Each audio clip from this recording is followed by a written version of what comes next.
Bismillahirrahmanirrahim. Saudara banget, para perwira angkatan udara dan saudara-saudara hadirin sekalian. Assalamualaikum warahmatullahi wabarakatuh. Pertama-tama kesempatan ini ingin saya gunakan untuk menyertai saudara-saudara semua memanjatkan puji syukur kehadirat Tuhan Yang Maha Kuasa karena rahmatnya dalam rangka apel Komandan Kesatuan TNI Angkatan Udara. Pada hari ini ada acara untuk bertatap muka dengan saya,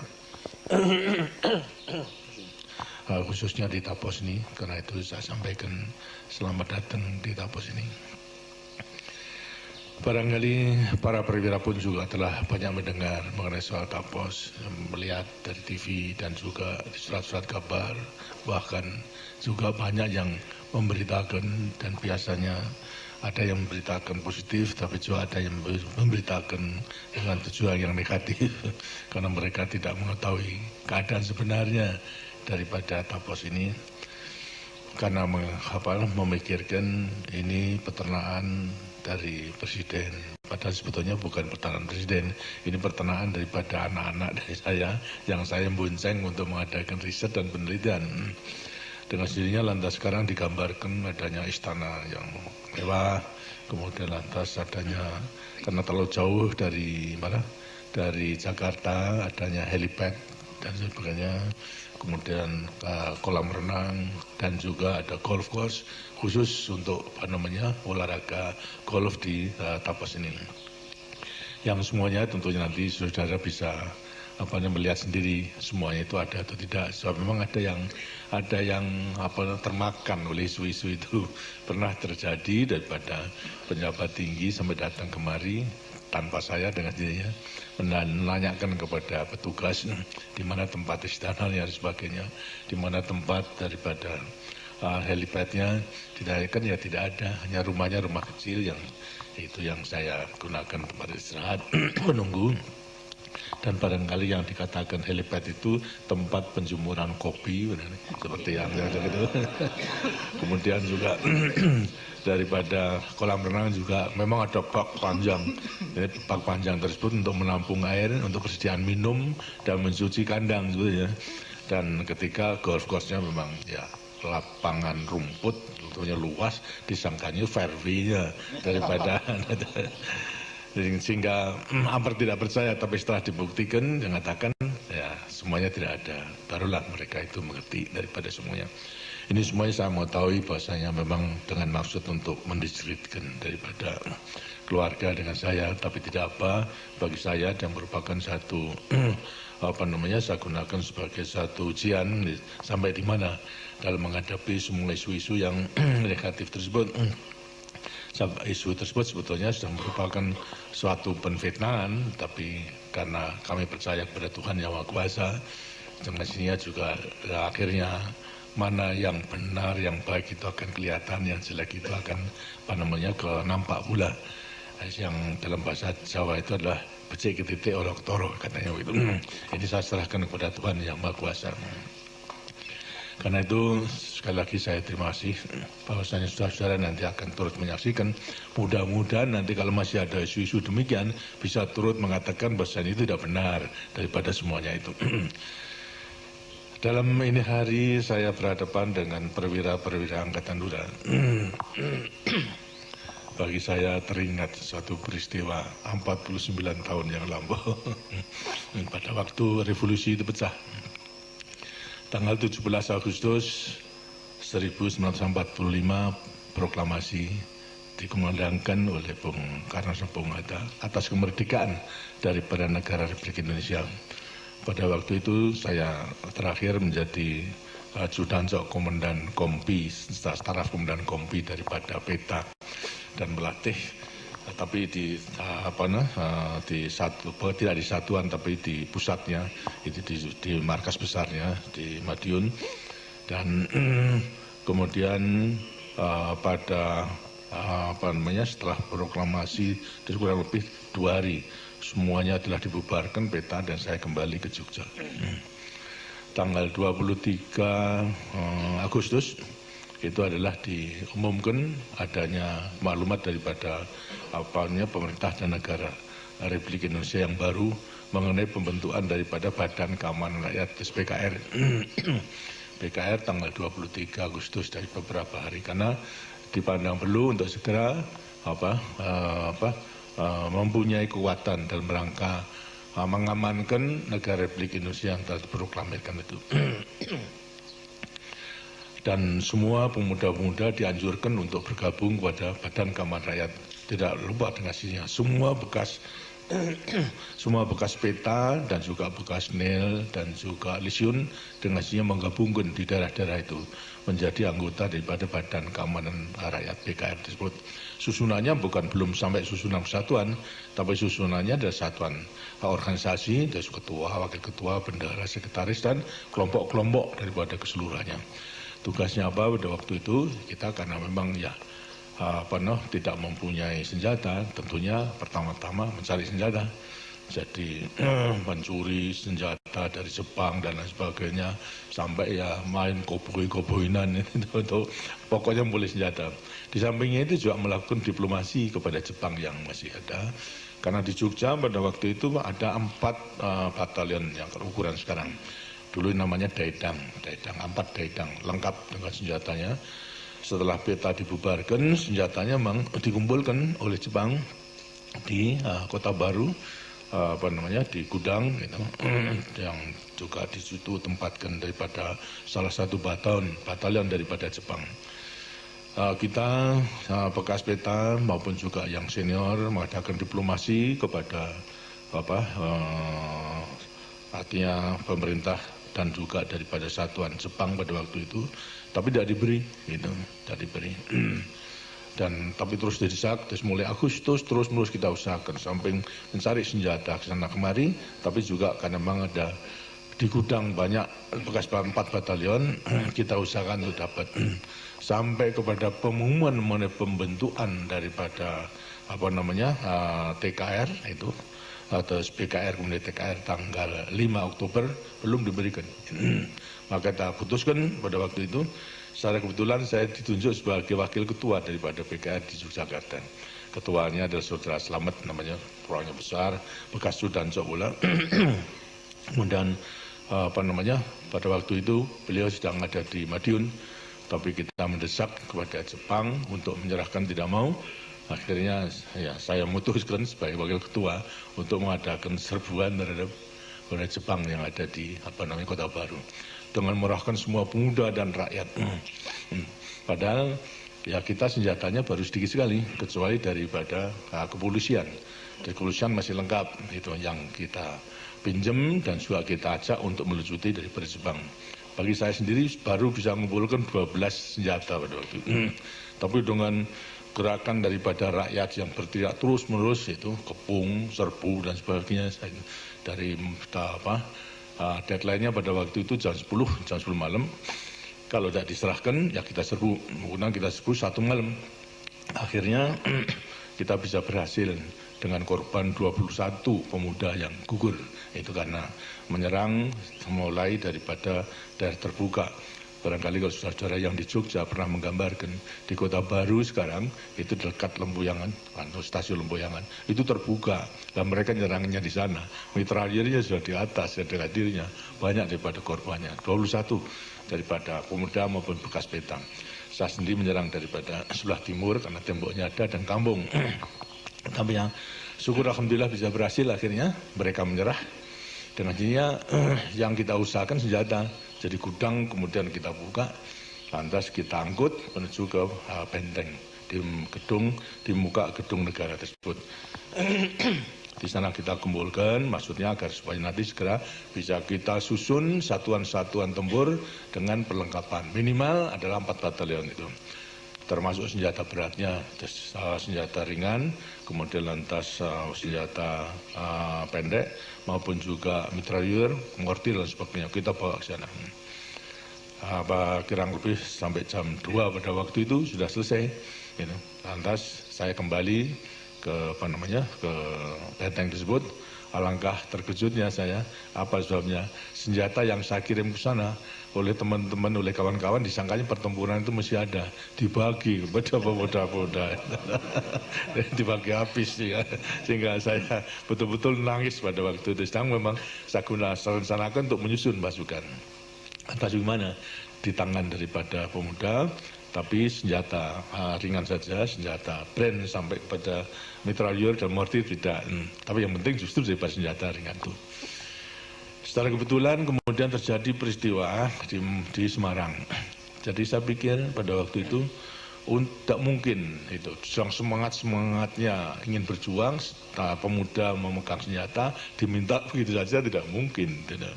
Secara kebetulan ada permintaan bantuan satuan dari Jogja itu untuk membantu pertempuran di Semarang. Nah, kemudian atas kesempatan itu saya gunakan mengumpulkan semua pemuda yang memegang senjata, terutama menerima senjata dari Beteng, semua kumpul. Karena keadaan gawat akan membantu yaitu ke Semarang dengan sendirinya, antusias sekali, semua kumpul seluruhnya di Benteng. Kemudian lantas kita susun daripada regu-regu, senjatanya saya suruh meninggalkan, tidak mau, pokoknya mau terus bertempur, ya baiklah. Sedangkan kebanyakan memang anak pemuda, terus bukan tentara. Kalau tentara segera bisa kita ambil, kita susun menjadi kesatuan-kesatuan. Tapi saya sudah memikirkan karena faktor psikologis, baiklah kita kerahkan, tapi saya yakin bahwa nanti setelah beberapa hari mereka tahu akan menyerahkan senjatanya. Di sampingnya itu sudah saya dampingi dari para bekas peta, satu regu dapat senjata. Kemudian setelah sampai di Semarang, 2-3 hari sudah gelisah mereka, gelisah, minta dikirimkan kembali ke Jogja. Ya saya katakan boleh saja, tapi kita pertempuran, senjata semua tinggalkan, artinya diserahkan dulu kepada yang tidak bersenjata. Nah, kemudian lantas ya karena sudah ingin pulang, serahkan begitu saja. Sehingga demikian, dengan cara demikian senjata yang di tangan pemuda seluruhnya bisa kita ambil kembali tanpa ada kericuan, dan senjata bisa kita kumpulkan, kemudian kita bentuk dari batalion-batalion itu. Gitu. Saya diberi kepercayaan membentuk satu batalion yang namanya Batalion 10. Kemudian setelah kembali dari Semarang dan menyusun batalion, itu di Jogja masih ada kekuatan Jepang yang belum dilucuti. Ialah kekuatan Jepang karena ini adalah angkatan darat, sedangkan yang ada di Meguwo itulah angkatan laut, bukan angkatan laut itu, Kaigung, angkatan laut, masih lengkap. Kemudian lantas karena kita memang juga masih memerlukan senjata dan sekaligus Jepang agar supaya kita lucuti. Nah, kemudian saya putuskan untuk mengadakan serangan yang kedua, yang tadinya di Kota Baru, sekarang di Meguwo tersebut. Kita adakan serangan senja, jadi sore hingga malam itu selesai. Nah, kita serang mulai jam 4 bergerak 4 sore dan jam 6 mendekati maghrib, dan setelah maghrib itu selesai, sehingga semua bisa kita lucuti. Dan di sana memang masih mereka melakukan kegiatan pendidikan penerbang, pesawat terbangan itu masih ada.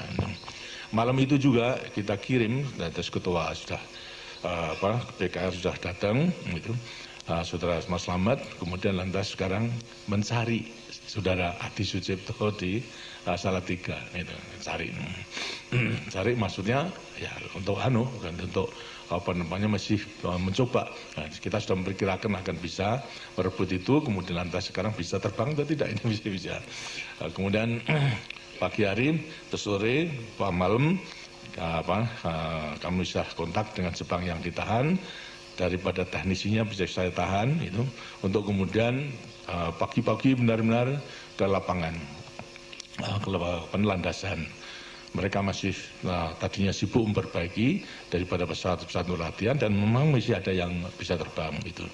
Kemudian sambil menunggu kedatangan daripada saudara Disipto, kemudian saya saya suruh mempelajari bagaimana cara menghidupkannya, bagaimana cara mengendalikan. Setelah bisa, kemudian saya mencoba lantas taxiing mulai daripada di runway itu,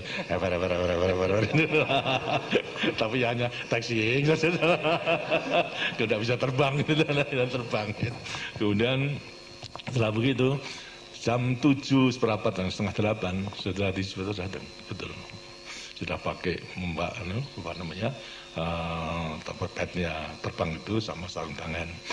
Dan saya saya baru pertama kali itu kenal, yang sudah kenal adalah saudara Slamet itu, Mas Slamet.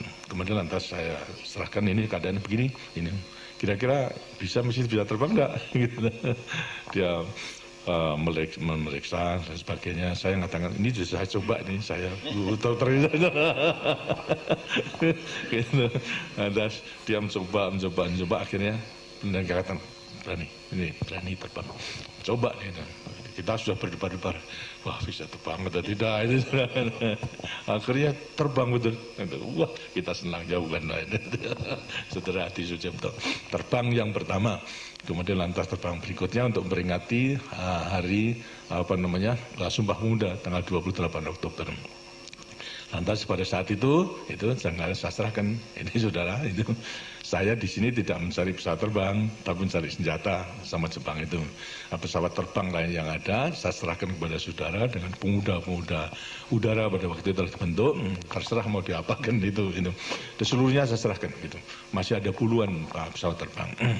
Dan saya lantas tidak mengurusi itu, dan kemudian sebagai modal untuk membentuk daripada satuan udara di Yogyakarta. Saya serahkan seluruhnya pada saudara Adi Sucipto. Dan ternyata juga sifat kepahlawannya maupun juga daripada perjuangannya segera membentuk adanya kadet-kadet muda, sehingga dengan pesawat tersebut juga mampu untuk melakukan serangan terhadap Ambarawa, walaupun mortirnya mau bomnya di pangku katanya, tapi semangatnya luar biasa daripada muda. Dan juga daripada semangat daripada saudara Adi Sucipto dengan yang satunya saudara Abdurrahman barangkali yang berusaha menerobos artinya blokade daripada Belanda dengan pergunakan Dakota bisa menerobos sampai kepada Burma dan juga India, dan pada waktu itu persis bisa kembali hanya kurang berapa menit saja itu sudah kedatangan daripada Cocor Merah kan tadi ya, dari Mustang itu ditembak jatuh di Jogja. Ini pula menunjukkan kepahlawanan daripada bibit-bibit daripada Angkatan Udara, di mana saya pada waktu itu sudah menjadi komandan brigade itu di Yogyakarta. Jadi dengan demikian maka kita melihat bahasanya benar-benar dengan alat yang sederhana toh menimbulkan semangat pejuang yang begitu besar itu, dan berusaha tidak hanya melawan di darat tapi juga dan kemampuan daripada kolega-kolega di Angkatan Udara itu betul juga menunjukkan itu kemampuannya untuk mendidik itu perwira-perwira atau kadet-kadet atau penerbang, dan juga merobos daripada blokade daripada Belanda, dan berhasil sudah sampai hanya kemudian mau mendarat dapat diserang oleh Belanda sampai jatuh dan gugur sebagai pahlawan yang kemudian tetap kita kenang. Ini antara lain tentunya juga akan tetap menjiwai, artinya akan mewarisi daripada para perwira-perwira Angkatan Udara sekarang, daripada jiwa dan semangat daripada para pejuang-pejuang yang terdahulu itu. Dan sekarang walaupun para perwira-perwira generasi sekarang dan seterusnya tidak akan mengalami perjuangan seperti perintis-perintisnya, tapi jiwa dan semangat perjuangan itu dengan sendirinya diwariskan. Dan semua ini ada terpatri di dalam Sabta Marga dan Sumpah Prajurit dalam Sabta Marga. Jadi pada Sabta Marga semua prajurit memberikan bekal kepada semua anggota Tentara Nasional Indonesia baik darat, laut, udara maupun ABRI sekarang termasuk polisi adalah jiwa dan semangat daripada perjuangan pendahulu-pendahulu kita atau perintis dan pelopor-pelopor daripada pembentukan Angkatan Bersenjata Republik Indonesia. Kalau kita memang menyelami bahasanya warisan itu adalah tidak hanya jiwa prajurit yang profesional, tapi juga jiwa pejuang. Terus diwariskan jiwa pejuang, coba sebagai pejuang prajurit, prajurit pejuang. Dan ini semua terpatri di dalam Sabta Marga itu. Kalau kita melihat atau mendalami daripada marga ke-1, ke-2, dan 3, jelas itu jiwa kejuangan itu diwariskan kepada kita. Sedangkan marga ke-4, 5, 6, 7 adalah jiwa keprajuritan, jiwa prajurit profesional. Pertama mengenai marga ke-1 daripada Sabta Marga yang mengatakan kami warga negara kesatuan Republik Indonesia yang bersendikan Pancasila. Yang berarti jelas bahasanya kita masing-masing sebagai Tentara Nasional Indonesia selalu berpegangan sebagai warga negara itu. Negara Kesatuan Republik Indonesia yang bersendikan Pancasila. Jadi Pancasila sebagai sendi negara kesatuan Republik Indonesia itu betul-betul harus kita pegang teguh. Kemudian yang marga kedua adalah kami patriot Indonesia, pendukung serta pembela ideologi negara yang bertanggung jawab dan tidak mengenal menyerah. Betapa kesetiaan yang harus kita buktikan terhadap kesetiaan terhadap Pancasila tersebut. Kemudian adalah marga ketiga kalau tidak salah kami kesatria Indonesia takwa kepada Tuhan Yang Maha Kuasa serta membela kebenaran dan keadilan. Ini pun juga demikian, kita selalu berpegang teguh kepada iman dan takwa kita kepada Tuhan Yang Maha Kuasa. Selalu kita gunakan sebagai kegandulan atau sebagai pegangan dalam mewujudkan jiwa dan semangat kejuangan sebagai pejuang itu. Terus terhadap Pancasila benar-benar kita itu tidak boleh main-main. Jangan kemudian lantas sekarang ya dianggap ya hanya disuncapkan saja tapi tidak akan dipraktekkan. Seharusnya memang dipraktekkan dengan sebaik-baiknya. Nah sekarang kalau memang demikian tentunya juga itu lantas kita berpegang teguh mengakui Pancasila sebagai sendi negara. Selanjutnya lantas Pancasila yang mana yang kita pegang itu. Karena masalahnya banyak Pancasila versi yang dikemukakan, terutama karena memang Pancasila sebagai dasar negara. Bagi kita dengarnya Pancasila sebagai dasar negara dan kemudian dikembangkan dalam Orde Baru itu sebagai ideologi bangsa dan juga sebagai pandangan hidup dalam kehidupan kita bernegara, berbangsa dan bermasyarakat, ya Pancasila yang lahir bersama-sama proklamasi. Artinya yang lahir satu hari setelah proklamasi itu ialah Undang-Undang Dasar 45, di mana mukadimahnya disebutkan daripada dasar bernegara ialah ketuhanan yang Maha Esa, kemanusiaan yang adil dan beradab, persatuan Indonesia, kerakyatan yang dipimpin oleh hikmah, kebijaksanaan dalam persoalan perwakilan, keadilan bagi seluruh masyarakat Indonesia yang kemudian kita namakan Pancasila. Inilah yang harus kita pegang teguh. Karena memang ada beberapa versi yang seolah mengatakan Pancasila yang lahir pada 1 Juni misalnya, pada waktu diucapkan oleh Bung Karno. Sebetulnya ini semua merupakan proses, proses daripada pembentukan dasar negara oleh artinya pemimpin-pemimpin kita, pendiri Republik Indonesia di dalam menyusun daripada berdasar daripada negara, ialah Undang-Undang Dasar maupun juga daripada falsafah daripada Undang Dasar 45. Banyak semuanya memberikan satu uraian Bapak Bung Karno mengenai soal Pancasila, gunakan Pancasila, tapi daripada Pancasila yang diutarakan Bung Karno tidak sebagaimana Pancasila yang termasuk di dalam mukadimah itu, urut-urutan pun juga lain. Bahkan Bung Karno mengatakan kalau itu terlalu panjang bisa diperas menjadi trisila, bisa diperas lagi menjadi 1 sila, berarti gotong royong. Itulah daripada ide pemikiran-pemikiran daripada Bung Karno. Lainnya pun juga demikian.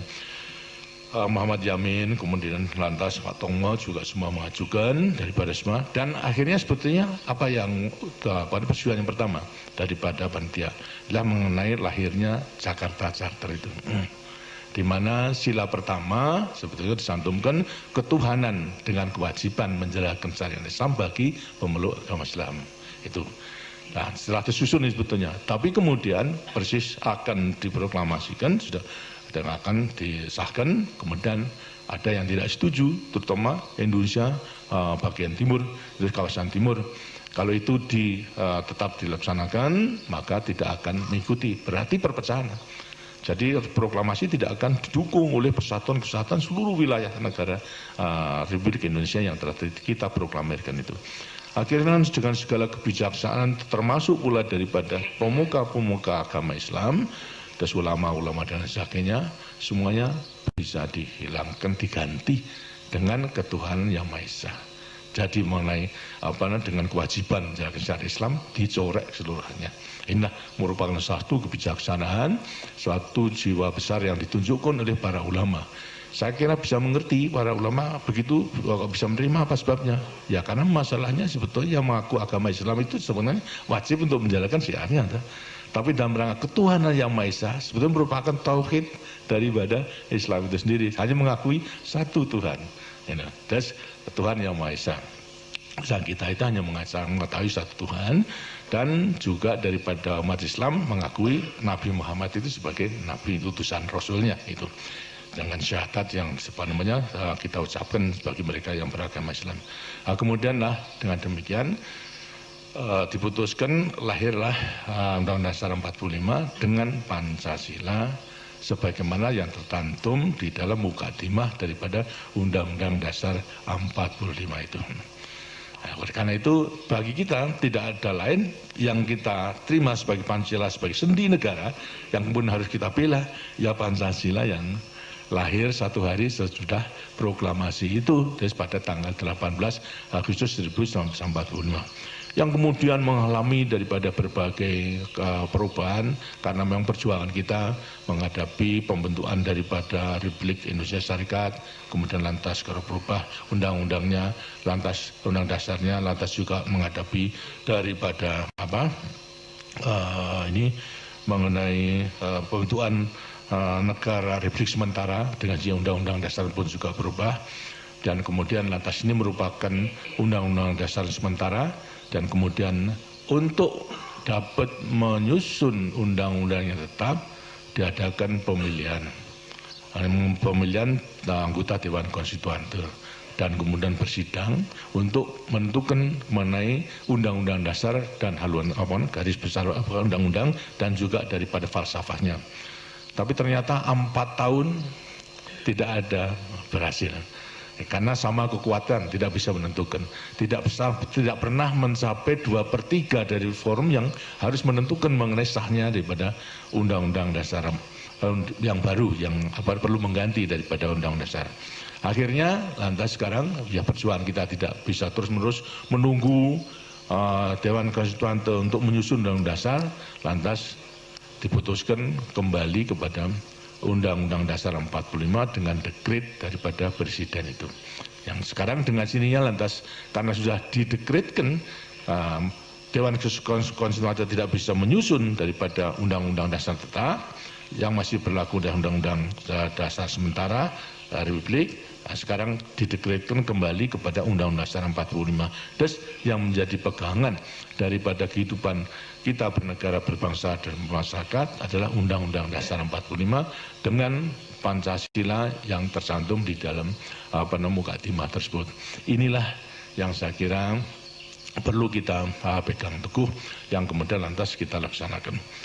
Tapi saudara-saudara mengetahui bahasanya walaupun toh sudah kembali kepada Undang-Undang Dasar 45 dengan dekret daripada Presiden, pelaksanaannya sampai kepada tahun 65 tidak sesuai dengan apa yang tercantum dalam Undang-Undang Dasar 45, khususnya dalam rangka melaksanakan mungkin juga merupakan konsep perjuangan daripada Bung Karno itu. Bagaimana dalam membawa daripada kelangsungan perjuangan bangsa Indonesia untuk mencapai daripada cita-citanya itu. Dilihat daripada segi ideologi memang kita bisa mengerti kenapa tidak segera diterapkan sebagaimana yang tercantum di dalam Undang-Undang Dasar 45, baik mengenai lembaga-lembaga tinggi negaranya maupun juga kekuasaan daripada Presiden, mandataris dan lain sebagainya itu. Karena apa? Sebenarnya Bung Karno juga itu selalu mengatakan kepada kita, dilihat daripada segi ideologi, landasan perjuangan ideologi Bung Karno sebetulnya Marxis. Marxis. Marxisme itulah landasan, tapi yang diterapkan di Indonesia. Itu Marxisme yang diterapkan di Indonesia. Selain daripada Marxisme yang diterapkan di Eropa Timur, di Moskow, di Rusia dan sebagainya. Perbedaannya apa? Kalau Marxisme, Leninisme sampai pada komunisme diterapkan di sana adalah merupakan perjuangan kelas. Jadi daripada rakyat pada dasarnya merupakan kelompok yang tidak turut memiliki alat produksi. Apa itu pabrik, apa itu tanah dan sebagainya tidak turut memiliki. Itu merupakan kaum proletar sendiri. Sehingga demikian kaum proletar itu yang sekarang harus disusun untuk memegang kekuasaan, sehingga berlakulah diktator proletariat di negara-negara komunis itu. Sekarang di Indonesia itu tidak demikian. Walaupun kecil rakyat Indonesia itu ikut turut memiliki alat produksi, ikut turut memiliki tanah menjadi sumber daripada kehidupannya. Ikut turut memiliki misalnya alat-alat pandai, jahit dan sebagainya. Terus lain. Nah ini digambarkan oleh Bung Karno sebagai seorang yang namanya marhen. Marhen itu adalah sepetani yang mempunyai sawah kecil. Karena itu lantas sekarang untuk menerapkan itu, diterapkan seperti keadaannya si petani namanya marhen itu, lantas sekarang Marxisme yang diterapkan di Indonesia adalah marhenisme. Tapi pada dasarnya adalah Marxis. Karena itu dalam mempraktekkan mengenai setelah kembali dekret Presiden 5 Juli itu 59, bahasanya ya tidak meninggalkan daripada jiwa dan semangat Marxis itu. Buktinya apa? Buktinya adalah lantas kemudian mengembangkan daripada perjuangan beliau mengenai mempersatukan semua kekuatan dan ideologi. Diajak semua kekuatan dan mempunyai ideologi itu dalam pesta satu meja, itu yang kemudian lantas bersama-sama untuk mencapai cita-citanya itu. Nah, dalam rangka inilah kemudian lantas timbul Nasakom itu, nasionalis, komunis dan agama itu. Nah, ini yang kemudian menjadi pusat daripada kuat pemikiran Bung Karno. Dan ini sudah saya saya ketahui sejak tahun 58. Pada waktu saya menjadi Panglima Divisi Diponegoro. Pada waktu itu beliau mengunjungi daerah dalam rangka saya sebagai penguasa perang, saya mendampingi beliau di mobil dari Banteng atau Paman Banteng sampai kepada kota tempat penginapan. Banyak saya laporkan soal keamanan. Kemudian saya tanya kepada beliau, Pak, karena setelah pemilihan umum pada waktu itu untuk Dewan Kesultanan, ya Pak, ini mengenai PKI di Jawa Tengah itu menang, apakah tidak membahayakan Pancasila? Saya menanyakan itu. Karena ideologi Pancasila sama ideologi daripada komunis dengannya akan mendirikan negara komunis juga. Dan ternyata sekarang sudah menang, apa tidak membahayakan daripada Pancasila? Beliau menjawab biasanya bahwa kan kenyataan PKI itu mendapat dukungan daripada rakyat. Merupakan kekuatan yang harus kita perhatikan, kita perhitungkan. Karena itu harus kita berjuang untuk menjadikan PKI itu adalah PKI Pancasila. Nah, saya nanya, apa mungkin Pak? Nah, beliau mengatakan ini perjuangan ini bapakmu, serahkan kepada saya. Kamu udah usah turut-turut, ya sudah. Di situ saya sudah melihat bahwasanya beliau tidak akan menghilangkan daripada PKI, akan menggunakan. Kemudian apalagi juga setelah kemudian lantas konsep Nasakom tersebut tidak hanya ke dalam negeri, tapi juga sudah dijual luar negeri lewati pidato beliau di Perserikatan Bangsa-Bangsa itu. Jadi tahun 58 saya sudah menanyakan apa tidak membahayakan. Nah, kemudian terjadi mengenai soal KUB G30 SUKI, dan secara kebetulan saya mempunyai kepercayaan untuk mendampingi mengatasi daripada keseluruhannya, sehingga saya tinggal saja. Lah Pak, saya dulu kan sudah tanya bahasanya PKI Pak tidak membahayakan Pancasila. Yang kemudian lantas ternyata sekarang demikian. Tapi beliau masih mengatakan itu mengenai peristiwa G30S dan meninggalkan jenderal-jenderal itu dalam revolusi hanya merupakan suatu hal yang kecil. Yang kita juga agak deg-degan, agak masa meninggal gugurnya daripada jenderal-jenderal hanya merupakan satu kejadian yang kecil. Baiklah itu. Tapi bagi saya bukan jenderalnya, benar-benar PKI komunis itu sudah mengancam Pancasila. Itu bagi saya. Tapi bagi beliau adalah masih berusaha pada konsepnya untuk mempersatukan daripada ideologi. Karena itu setelah G30S konfliknya itu timbul dalam mengatasi situasi demikian. Ada perbedaan di antaranya konsep rakyat mengharapkan, menginginkan PKI itu dibubarkan karena sudah berulang-ulang untuk mengadakan kup dan sebagainya. Sedang Bung Karno itu adalah tetap ingin mempertahankan daripada PKI dalam rangka konsep nasakomnya itu. Ini semua tersirat di dalam dialog saya secara empat mata di antara beliau dengan saya itu mulai 2 Oktober sampai kepada 10 Maret berulang-ulang itu. Saya terus dimarahi terus saja, tapi saya dimarahi apa boleh buat tapi untuk perjuangan. Tapi saya tidak menunjukkan daripada sifat menentang. Saya menunjukkan bahasanya, Pak, ini rakyat itu masih percaya gitu. Kalau Bapak tidak menentang arus daripada rakyat, percayalah itu. Semua itu masih mendukung untuk menyelesaikan revolusi ini. Itu. Tapi ya beliau tetap berpegang teguh dan selalu mengatakan, kamu sebagai prajurit, saya panglima tertinggi. Gitu. Harus tunduk pada saya, bubarkan itu kami sama KAPI. Jangan katakan, Pak, ya kasihan. Jadi wong ini yang mendukung pada perjuangan baru bubarkan. PKI itu yang harus bubarkan. Marah lagi daripada beliau. Jadi terus menerus begitu. Dan akhirnya pada waktu menyadarkan pada saya lagi, kamu harus tahu bahwa saya ini tidak lagi menjadi pemimpin Indonesia. Saya ini sudah menjadi pemimpin dunia. Saya sudah terlanjur menjual konsep Naskom itu kepada dunia. Sekarang saya harus bubar PKI. Berarti kan menyabut daripada konsep saya. Di mana muka saya terhadap dunia itu? Ini menjadi alasan. Ya, kemudian saya jawab, kalau begitu gampang Pak. Bagaimana? Yang penting sesuai dengan apa yang selalu diajarkan kan. Yang penting kan kepentingan rakyat kita, kepentingan nasional dulu. Baru dengan kepentingan nasional dan kekuatan nasional kita bisa melangkah keluar. Kalau kita tidak mempunyai kekuatan di dalam, ya apa yang harus kita lakukan keluar? Karena kalau caranya demikian, itu gampang. Jadikan saya bemper, saya bilang. Gimana? Saya akan bubarkan PKI. Tapi nanti kalau sudah dengan demikian, lantas dunia itu melihat bahasanya yang membubarkan PKI bukan Pak, tapi saya. Gitu. Tapi setelah itu kemudian saya minta supaya digongi untuk keperluan ke dalam, itu supaya ke dalam rakyat itu benar-benar daripada pembubaran PKI walaupun saya membubarkan toh Bapak menyetujui sehingga rakyat bisa mendukungnya. Gitu. Karena kan ya tidak bisa ya susah kalau begitu. Kaman, akhirnya tanya, sudah berulang-ulang itu, terus tanggal 20 Oktober sampai kepada 10 Maret, sebelumnya 11 Maret itu. Akhirnya, entah beberapa hari sebelumnya, 1 Maret itu, perubahan Maret ini. Saya masih belum sakit pada waktu itu, panggil, gitu. Berdua, lantas beliau dalam keadaan santai, pakai celana kolor sama kaos saja.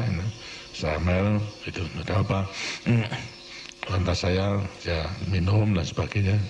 Akhirnya menanyakan saya sambil jawab, jane aku iki kok kapake. Jadi saya juga madeg pada waktu itu Pak. Itu sangat longso gitu melihat itu. Lantas saya mengatakan pada beliau, Pak, jadi Bapak belum ngerti. Begini, kan Bapak sudah tahu kalau saya itu anaknya petani, anaknya orang kecil, gitu. Tapi walaupun orang kecil, ayah saya, orang tua saya itu punya kudangan terhadap anaknya. Itu. Begini, pesan kepada saya, kalau kau kelak menjadi orang, bisa mikul dur mendem jeruk pada orang tua, itu kudangan daripada ayah saya. Ya saya taati. Nah sekarang ini saya sebetulnya memandang Bapak itu tidak hanya sebagai presiden militeris, tidak hanya sebagai panglima tertinggi, juga tidak sebagai hanya pemimpin besar revolusi, itu presiden seumur hidup, tapi juga saya pandang sebagai ayah saya sendiri. Lah saya ini maksud saya mikul dur mendem jero pada bapak, tapi yang mau dipikul dur mendem jero tidak mau. Saya kata tenan kok ini. Lah kalau tidak tenan saya dimarahi, sudah tidak mau datang kemari ya. Bolak-balik dimarahi aja. Jadi dengan mulian di sini ada perbedaan antara syarat. Sarannya mengatasi keadaan. Saya mengatakan menampung arus daripada bubar PKI, beliau masih belum. Tapi tidak mungkin daripada beliau untuk melaksanakan karena perhitungan ke dalam dan politik ke luar tadi. Dan saya bisa mengerti karena itu saya katakan jadikan saya bembel gitu. Itu saya bukan PKI, tapi setelah itu Bapak ngegok nih, artinya merestui di setelah beberapa berselang. Itu kesimpulannya, dan kemudian masih ragu-ragu nanya. Dan saya memang tidak punya maksud untuk menumbangkan Bung Karno, walaupun teman-teman saya, kolega saya telah mengajak kekuasaan di tangan kita. Kenapa harus kita tunggu-tunggu? Gitu. Bahwa sekarang sudah kita gulingkan saja.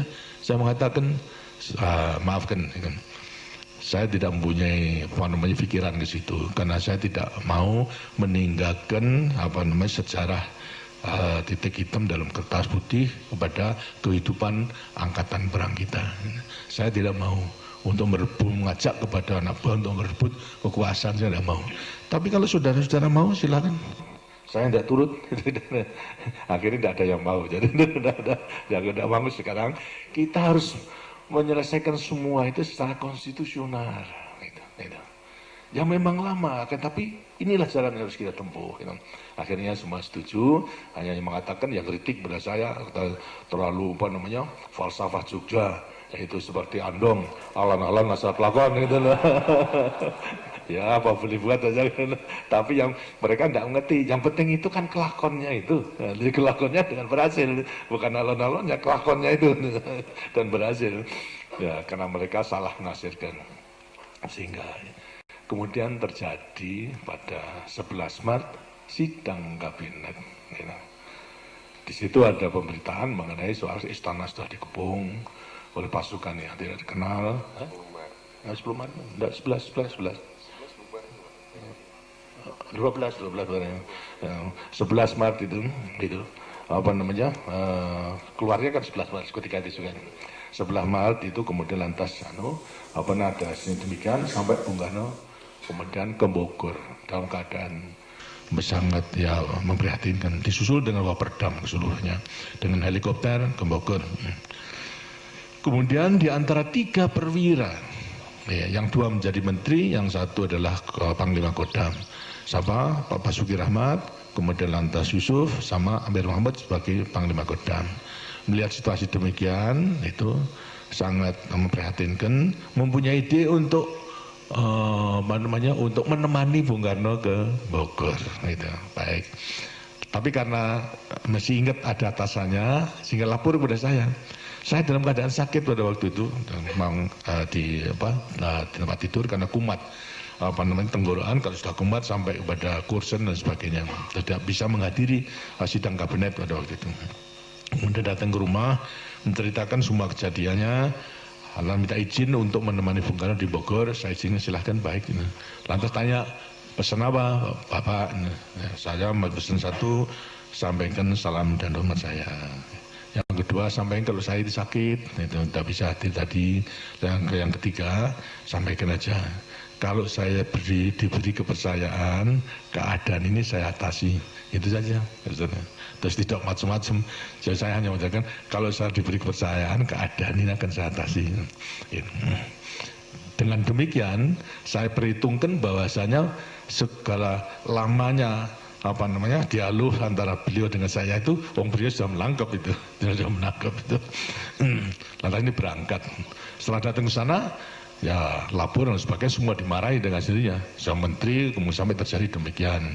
Kemudian lantas sampai, bagaimana cara mengatasinya? Ya aja Pak, percayakan aja pada Pak Harto. Marah lagi, udah bilang beliau, kurang apa saya percaya benar. Sudah diberi pangkat naik, jadi lain sebagainya. Ya tapi barangkali perlu tertulis. Nah, baru kemudian ya kalau begitu dibuat surat tertulis, dibuat stika jenderal, ditambah dengan semua Waperdam, Bandrio, kemudian Pak Lemena sama Khairul Saleh, terus sekretaris Sabur itu dibuat. Akhirnya kemudian ditandatangani. Nah itulah perintah 11 Maret lahir, ditandatangani, sudah mendekati sore, dan isinya adalah memberikan wewenang kepada saya di mana perlu untuk mengambil tindakan atas nama beliau, gitu, untuk mengamankan daripada perjuangan, revolusi dan lain sebagainya itu. Itu terus merupakan suatu wewenang yang luar biasa itu. Dan kemudian lantas ini dibawa ke Jakarta. Sudah agak malam pada waktu kurang lebih yang mendekati Isya itu. Kemudian saya masih di rumah, disampaikan, saya baca, saya putuskan kemudian bubarkan PKI. Itu. Bubarkan PKI, kemudian lantas karena persyaratan pada waktu itu harus sebelum mengambil keputusan ada koordinasi dengan menteri-menteri Panglima Angkatan. Saya ada rapat ada di Kostrad. Lama bicarakan semua perwira dan semuanya telah ditinjau. Pokoknya saya menggunakan mengubarkan daripada PKI, dan semua dikonsep. Baru setelah jam 1 malam itu saya tanda tangani itu, tanda tangani. Jadi dengan demikian lantas berlaku daripada perintah mengenai pembubaran daripada PKI tersebut ini. Jadi sudah tanggal 12 kalau tanggal 1 itu. Nah pagiannya diumumkan, kemudian lantas beliau katanya semua Waperdam kumpulkan, dimarahi. Dimarahi. Akhirnya diputuskan salah satu untuk dikirim kepada saya, Pak Lemena. Tanggal 13 itu dikirim. Kemudian tanya ke Pak Haji Salim, karena setelah selesai kemudian saya kembali lagi ke rumah untuk istirahat.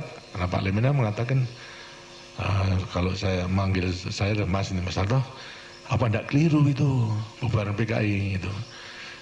Saya berkata enggak, itu di surat perintahnya tidak ada. Ya memang enggak ada, tidak ada gitu. Kalau ada, kalau sudah setuju bapaknya begitu. Pokoknya marah, kita dimarahi. Sudahlah, saya bertanggung jawab. Beliau tahu kalau saya bubarkan PKI, beliau tahu. Enggak percaya udah. Kemudian setelah beberapa hari kembali, lantas Bung Karno dari Bogor kembali Jakarta, saya sudah agak baik, saya jemput. Pakai helikopter di muka istana, saya jemput, saya laporkan, Pak, ini keadaan demikian. Setelah saya katakan PKI sudah saya bubarkan, itu tinggal Bapak sekarang ngagongi. Saya takih bentar, saya tinggal ngagongi. Ya itu nanti pikir dulu itu. Jadi yang nggak marah beliau. Mau sudah tahu saya bubarkan PKI karena mereka jalan yang terbaik itu yang sekarang untuk mengatasi keadaan konflik daripada pada waktu itu. Nah, kemudian lantas berjalan pada suatu saat, kemudian lantas timbul adanya upacara kalau tidak salah mengenai Maulid Nabi bulan Juni pada itu Maret. Nah, biasa diadakan upacara di istana. Saya menjemput beliau, mengantarkan, dan saya dengan saksikan oleh sekretaris militer Saudara Surya Sumeno pada waktu itu, bekas Panglima Divisi Diponegoro, mendampingi saya menjawil kepada beliau, Pak, ini kesempatan yang baik untuk ngegongi daripada apa yang setelah saya lakukan. Beliau mengatakan, ya nanti, ya, saya sudah senang, ya nanti akan saya lakukan. Nanti. Karena dalam amanat tentu ada kesempatan. Saya katakan, tidak perlu bosnya yang perintah saya. Tapi apa yang dilakukan Harto itu saya mengetahui, itu saja sudah cukup. Ya nanti ini. Nah kita ngantarkan upacara pidato daripada beliau itu amanat. Enggak keluar.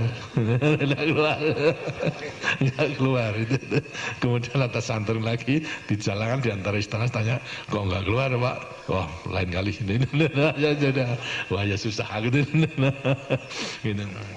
Nah kemudian lantas terjadi daripada satu permintaan daripada MPRS mengenai penjelasan dari Presiden mengenai terjadinya G13PK itu. Ini diminta dengan bagaimana atau penjelasannya itu. Tapi yang keluar bukan penjelasan, tapi pidato Nawaksara, ya sebagai Nawaksara, yang mengatakan, yang membela daripada konsepnya. Nah kemudian nimbul sekarang sudah merupakan konfrontatif antara presiden dengan legislatif. Lah saya sudah tidak bisa buat kata apa-apa. Nah, itu. Nah, sampai kepada masih pada waktu itu belum jelas, tapi tidak diterima minta dilengkapi. Gitu. Ya. Masih dilengkapi juga sama saja. Sehingga akhirnya karena tidak diterima, konsekuensinya apa? Ya mandatnya dicabut. Gitu. Nah, kemudian setelah dicabut, bingung siapa ini yang harus melanjutkan daripada ini. Dia mengatakan, ya Pak Harto, enggak, saya tidak mimpi menjadi presiden, tidak mempersiapkan diri menjadi presiden, tidak mempunyai pengetahuan untuk jadi presiden, karena silakan untuk memilih orang lain. Semuanya lantas tidak ada persoalan antara 9 partai tersebut, sehingga akhirnya kembali kepada apa landasan ini. Dalam keadaan darurat demikian, MPRS tidak bisa memilih. Akibatnya akhirnya nanti putuskan, udah kalau itu percayakan kepada pengemban TAP MPRS nomor 9. Karena apa? Super Semari telah dikukuhkan oleh MPRS sebagai TAP nomor 9. Terus mempunyai kekuatan konstitusional. Ya. Pengemban Super Semar yang telah ditetapkan menjadi TAP nomor 9 sekarang melaksanakan kefakiman tersebut, diangkat sebagai presiden. Dia katakan, ya, karena saya tidak sanggup, dan itu memang sebetulnya pengemban TAP MPRS yang ditugaskan, saya minta supaya diangkat menjadi penjabat saja.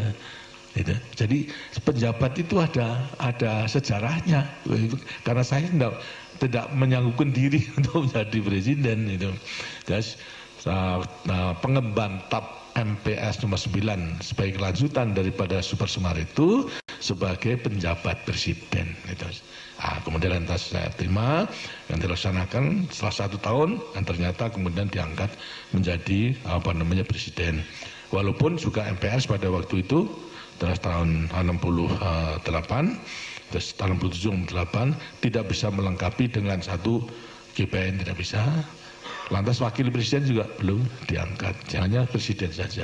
Ditugaskan oleh MPRS untuk melaksanakan pembangunan 5 tahun. Inilah sebabnya daripada kenapa sampai MPRS tidak bisa menentukan garis besar negara. Karena pengalaman tidak ada. Mulai dulu itu selalu mengenai haluan negara ditentukan pidato tahunan tiap 17 Agustus daripada presiden itu dijadikan haluan negara. Nah itu kan bertentangan dengan Undang-Undang Dasar 45 toh. Tapi sejarahnya pun demikian, sehingga dihadapkan daripada suatu keadaan yang nggak bisa menyusun, hingga dipercayakan kepada Presiden Mandataris untuk melaksanakan pembangunan 5 tahun dan seterusnya. Ini sebagai suatu gambaran yang saya alami agar supaya saya mengetahui bahwa sejak semula itu kita menjaga.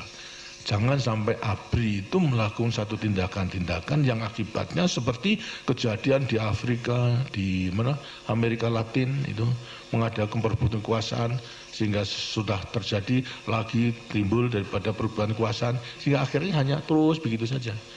Kita bersyukur alhamdulillah bahwasanya kita bisa mencegah pada waktu itu, sehingga memang kita harus lantas sekarang melaksanakan semuanya itu sesuai dengan konstitusi. Karena itu tekad daripada Orde Baru dalam sekarang ini adalah melaksanakan kemurnian daripada Pancasila dan Undang-Undang Dasar 45. Sejak daripada lahir Orde Baru. Karena yang dulu itu seperti saya katakan, itu kenapa sejak proklamasi kemudian lantas Undang-Undang Dasar 45 tidak dilaksanakan. Kita bisa mengerti karena memang situasi kondisi dalam negeri dan dunia pada waktu itu mungkin kalau kita segera melaksanakan akan dicap sebagai negara cetakan daripada Jepang, negara diktator dan sebagainya. Itu bisa mengerti. Tapi justru setelah kembali kepada dekret kok masih begitu sampai Nasakom ditegakkan sehingga akibatnya memberi kesempatan kepada PKI untuk menyusun kekuatan dan akhirnya merebut daripada kekuasaan yang kemudian bisa kita tumbangkan itu. Ini hendaknya agar supaya merupakan warisan sejarah yang tetap kita pegang teguh dan selalu akan menjiwai daripada Tentara Nasional Indonesia. Saudara sekalian, pegangan kita tetap dengan sini pada Sumpah Prajurit Jam Sabta Marga. Gitu. Jadi Sumpah Prajurit Sabta Marga dalam arti juga berpegang teguh kepada Pancasila dan Undang-Undang Dasar 45. Jelas Pancasila dan Undang-Undang Dasar 45 yang lahir 1 hari sesudah proklamasi. Itu. Ini yang pegang teguh. Kemudian barangkali juga saudara perlu mengetahui dalam implementasinya berpegang teguh kepada Sabta Marga itu dalam menghadapi peristiwa G13 PKI. Gitu. Sebenarnya kita mengetahui bahwasanya Partai Komunis dimanapun juga itu perjuangannya menimbulkan kontradiksi, pertentangan, sehingga pertentangan kemudian bisa manfaat untuk musuh daripada kekuatan, dan kalau sudah kuat itu semua lawannya kan habiskan gitu. Tidak ada yang tinggal. Nah, ini menjadi ciri-ciri daripada mereka. Oleh karena itu kekuatan yang harus disusun dalam rangka persyaratan untuk dapat kemenangan itu ada 3 kekuatan. Satu apa? Satu mengenai kekuatan buruh, itu harus di tangannya. Ketua tani itu harus di tangannya. Dan ketiga adalah angkatan bersenjata harus di tangannya. PKI telah bisa menghimpun itu Soksi sama BTI. Tapi mengenai angkatan yang belum. Karena itu mereka mempunyai ide dalam rangka konfrontasi dengan Malaysia membentuk angkatan kelima. Itu mempersenjatai daripada buruh sama petani, karena yang memang tidak bisa belum dimiliki. Sedangkan daripada angkatan sebagai banyak pejuang dengan hasilnya tidak akan mudah begitu saja.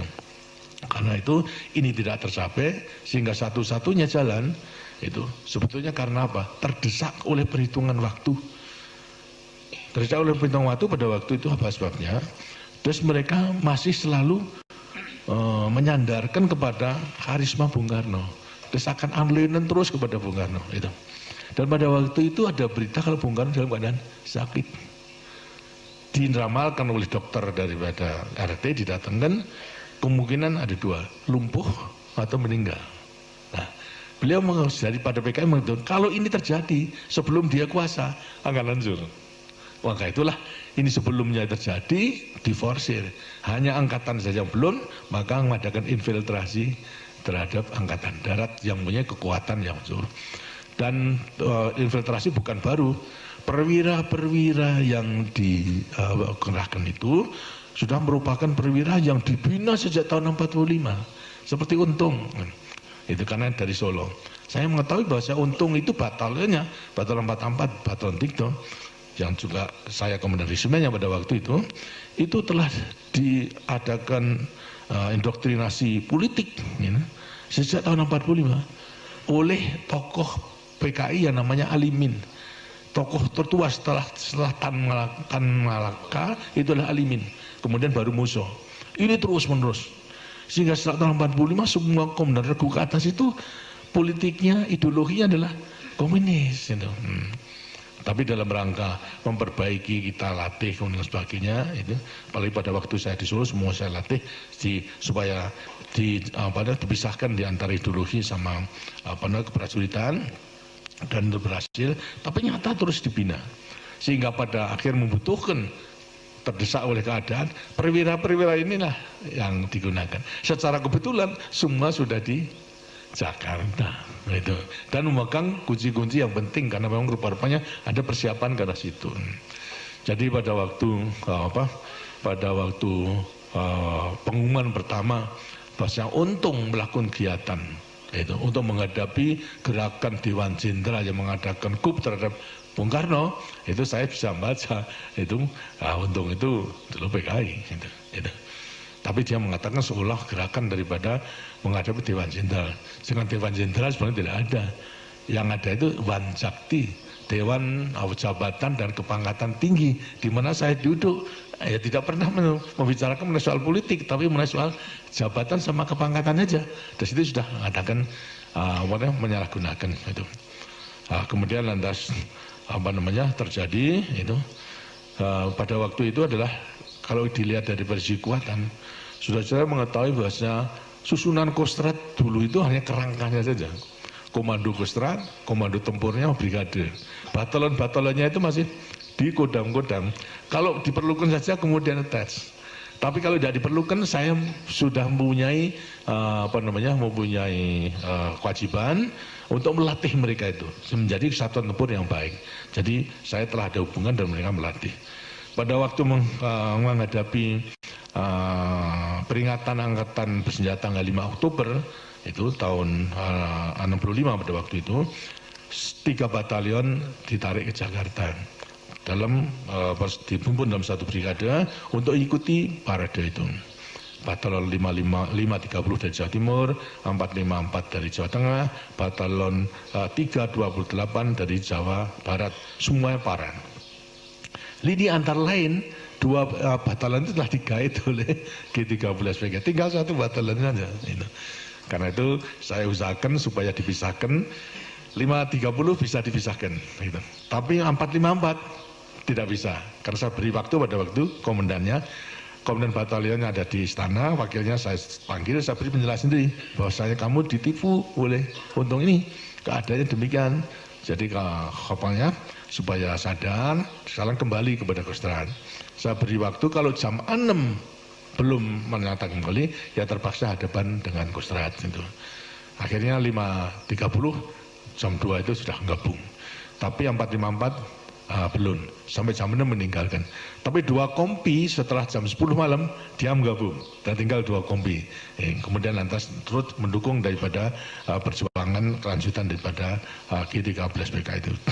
Jadi saudara-saudara, supaya mendengar bahasanya, sebetulnya daripada segi kekuatan, saya tidak ada kekuatan, hanya kerangka saja. Tapi setelah saya mengetahui untung yang memimpin, dan saya bisa menilai bahwa ini di belakangnya mesti ada. Kemudian lantas putusan saya pada waktu itu untuk segera membungkem RRI, mempergunakan RPKD, lantas saya tunda, jangan, sudah biarkan saja. Mereka mengadakan statement supaya rakyat mengetahui bahwa tidak hanya pada menghadap Dewan Sindra, tapi apa yang menjadi tujuan itu, sehingga kemudian mulai melakukan satu penurunan pangkat daripada kolonel ke atas, turunkan karena dia paling tinggi Panowosta atau kuntungnya atau itu diturunkan. Jadi saya juga harus turun pada waktu itu. Lantas kedua juga mengenai bentuk Dewan Revolusi, lah sudah itu. Kemudian lantas pemerintah sementara dan sebagainya sudah semua nyeleweng. Baru setelah diumumkan, supaya maksud saya rakyat mengetahui apa latar belakangnya itu. Terus politik, karena itu setelah semua dihaji, jam 6 dikatakan sebelum jam 7 malam duduki RRI. Kemudian mengumumkan daripada pengumuman saya dan pidato saya. Jadi di sini saya hanya pegang pada waktu itu, soal jelasin pada staf. Saya perhitungkan ini di belakangnya daripada untung ini PKI pasti. Nah kalau PKI bukan masalahnya mengenai Dewan Sindra, Angkatan Darat, ini pasti akan mendirikan negara komunis. Berarti Pancasila itu dalam keadaan bahaya. Sedang kita sebagai prajurit Sabta Marga harus membela Pancasila. Akan kita biarkan atau bagaimana? Kalau dibiarkan, daripada doktrin komunis itu akhirnya toh kita akan mati konyol. Siapa? Akan dibunuh semuanya. Lah daripada mati konyol, mari mati sebagai prajurit yang setia kepada sumpah prajurit Sabta Marga. Menurut perhitungan saya, kita harus melawan daripada mati konyol. Itu semua setuju, oke, betul. Kita lawan, kita hadapi daripada semuanya itu. Sehingga walaupun kekuatan itu relatif tidak ada, tapi karena saya percaya bahwa rakyat itu akan mendukungnya, dan kesatuan yang tertipu akhirnya juga akan kembali. Nah untuk mengatasi itu, akhirnya bisa diatasi dengan sebaik-baiknya. Inilah berapa mengenai nilai daripada kesetiaan kita kepada negara dan bangsa yang berdasarkan Pancasila dan dasar 45 daripada para prajurit yang betul-betul kalau setia berpegangan kepada sumpah prajurit dan Sabta Marganya, tidak akan menjadi masalah. Karena itu selalu saya katakan, itu tidak perlu repot-repot daripada kita menggunakan teori apa-apa, pegang aja lah kepada Pancasila dan juga sabda marga dalam memperbesar pengabdian kita negara pada bangsa. Tidak melihat kepada orangnya, kita tidak ingin menjadi patuh kepada orangnya, tapi adalah berpegang kepada cita-cita perjuangan kita. Kalau kita patuh pada orangnya itu dalam rangka orang yang mengemban tugas daripada negara dan bangsa itu. Ini saya harapkan dan sekarang memang sudah kita buktikan bahwasanya dalam rangka melaksanakan kemurnian Pancasila dan Undang-Undang Dasar 45.